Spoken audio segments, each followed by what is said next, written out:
Court orders Senate to review suspension rules after declaring Natasha'S ban unconstitutional. Good day, my dear listeners. Thanks for joining. Here is a news I bring to your listening ears that states that the court orders Senate to review suspension rules after declaring Uduaghan Natasha'S ban unconstitutional. Moving on to the full details, kindly please ensure you like, subscribe to this channel and share.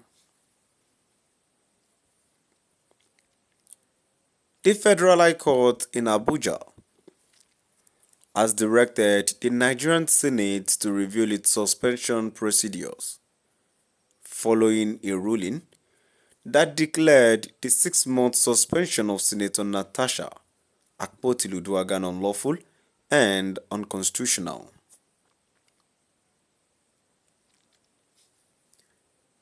Delivering judgment on Friday, Justice Binta Lunyako ordered the immediate recall of Senator Akpoti-Uduaghan, stating that her suspension amounted to a denial of representation for the people of Kogi Central.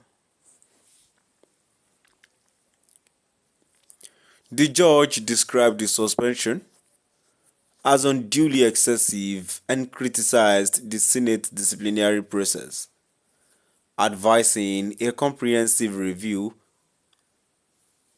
of its rules on sanctions.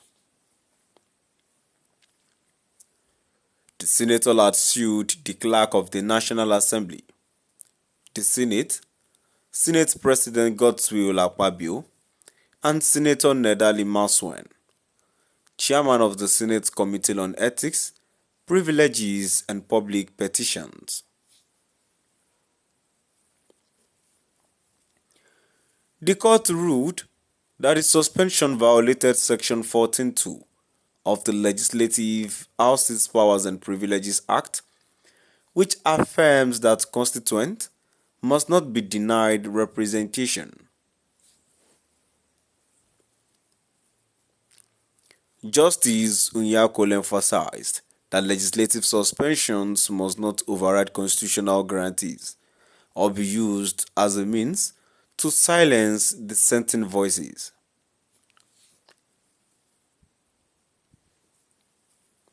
In addition to ordering a reinstatement, the court called on the Senate to revise its internal rules to ensure disciplinary actions are fair, proportionate, and aligned with democratic principles.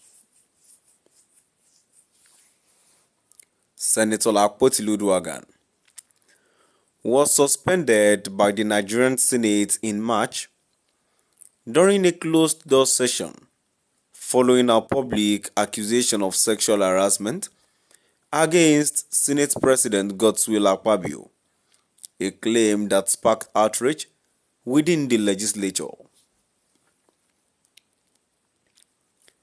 However, while ruling on the matter,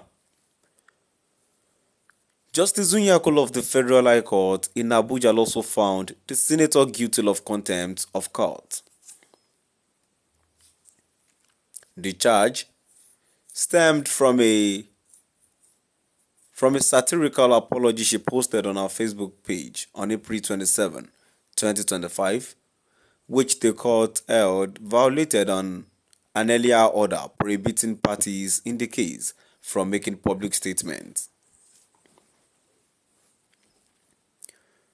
As a consequence, the judge imposed a fine of 5 million naira on Senator Akpoti-Uduaghan and ordered her to publish a public apology in 2 national newspapers within 7 days and on her Facebook page within 2 days. Justice Unyako ruled that the Facebook post breached the court's April 4 order, which restrained all parties from issuing press statements concerning the case. The Senate had earlier cited Akpoti-Uduaghan for gross misconduct and violation of its standing rules.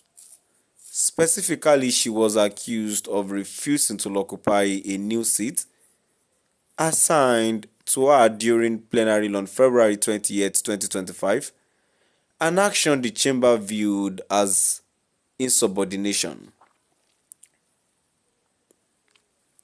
The court had originally scheduled judgment for June 27 but postponed it to July 4.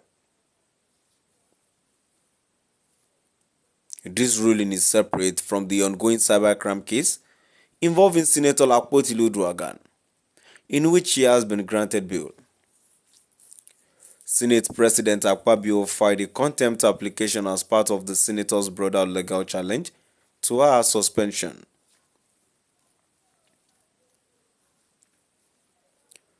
In his application, Senate President Akpabio argued that a social media post by Senator Akpoti Uduaghan violated a court order restraining all parties from making public comment or social media posts about the case.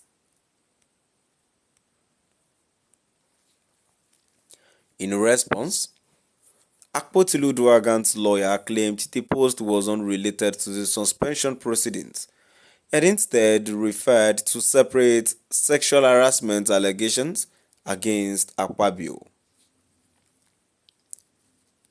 However, after reviewing the post and the contempt application filed by the third respondent, Justice Binta Alunyako ruled that the content was directly connected to the ongoing suspension case.